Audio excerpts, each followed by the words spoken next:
Okay, പിയാസുനിൽ ഞാൻ തിരിച്ചു വരാം. ഇപ്പോൾ റഹീസ് റഷീദും സാനിയ മനോമയും നമുക്കൊപ്പം ചേരുന്നുണ്ട്. റഹീസ് റഷീദിലേക്ക് വന്നാൽ, റഹീസ്, അപ്പോൾ ജനറൽ സെക്രട്ടറിയുടെ കാര്യത്തിൽ തീരുമാനമായി. അടുത്ത ചോദ്യം PB-യിലേക്ക് ആരൊക്കെ വരും എന്നുള്ളതാണ്. കേരളത്തിൽ നിന്ന് അധിക പ്രാതിനിധ്യമില്ല എന്നുള്ളത് ഏറെക്കുറെ ഉറപ്പായോ? അങ്ങനെയാണെങ്കിൽ വിജു കൃഷ്ണൻ മാത്രമായിരിക്കുമോ മലയാളിയായി ഇക്കുറി PB-യിലേക്ക് അധികമായി എത്താൻ സാധ്യതയുള്ളത്? Rahees, good morning. Good morning Arun.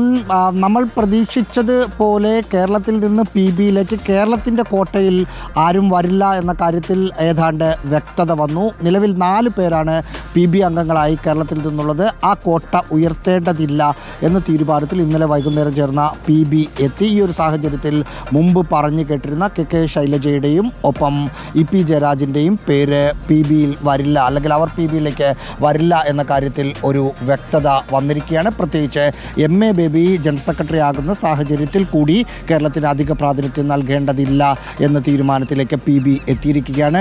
Viju Krishnan PB-യിലെ പുതിയ മലയാളി സാന്നിധ്യമാണ്. പക്ഷേ അദ്ദേഹം കേരളത്തിൻ്റെ അക്കൗണ്ടിലല്ല. കുറേ വർഷങ്ങളായി കിസാൻ സഭ ജനറൽ സെക്രട്ടറി എന്ന നിലയിൽ ഡൽഹി കേന്ദ്രീകരിച്ച് പ്രവർത്തിക്കുന്ന നേതാവാണ്. ആ പാർട്ടി സെൻറ്റർ കേന്ദ്രീകരിച്ച് പ്രവർത്തിക്കുന്ന ആളെന്ന നിലയിൽ വിജു കൃഷ്ണൻ PB-യിലേക്ക് വരികയാണ്. മറ്റൊന്ന് ആന്ധ്രാപ്രദേശിൽ നിന്നുള്ള R അരുൺകുമാറാണ്. SFI ദേശീയ നേതൃത്വത്തിൽ ഉണ്ടായിരുന്ന, അതിനുശേഷം പാർട്ടി സെൻറ്റർ കേന്ദ്രീകരിച്ച് പ്രവർത്തിക്കുന്ന നേതാവാണ് R അരുൺകുമാർ. അരുൺകുമാറിൻ്റെ മാതാവ് ഡോക്ടർ K ഹേമലത PB-യിലേക്ക് വരും എന്ന ചർച്ചകളുണ്ടായിരുന്നു. പക്ഷേ അരുൺകുമാർ വരുന്ന സാഹചര്യത്തിൽ ഹേമലത വരില്ല എന്ന കാര്യം വ്യക്തമായി. സുഭാഷിണി അലിയും വൃന്ദ കാരാട്ടും ഒഴിയുന്ന സാഹചര്യത്തിൽ 2 വനിതകൾ പുതിയതായിട്ട് PB-യിലേക്ക് വരികയാണ്. തമിഴ്നാട്ടിൽ നിന്നുള്ള കേന്ദ്ര കമ്മിറ്റി അംഗം U വാസുകിയാണെന്ന്, മറ്റൊന്ന് ജനറൽ സെക്രട്ടറി പദവിയിലേക്ക് പറഞ്ഞു കേട്ട അശോക് ദാവ്ലയുടെ ജീവിത പങ്കാളി മറിയം ദാവ്ലയാണ്.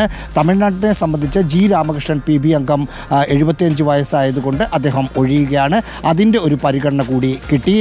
ത്രിദീപ് ഭട്ടാചാര്യ DYFIയുടെ നേതാവ് വെസ്റ്റ് ബംഗാളിലൊക്കെ ആയിരുന്ന ത്രിദീപ് ഭട്ടാചാര്യയും PB-യിലേക്ക് സൂര്യകാന്ത് മിശ്രയ്ക്ക് പകരമായി എത്തുകയാണ്.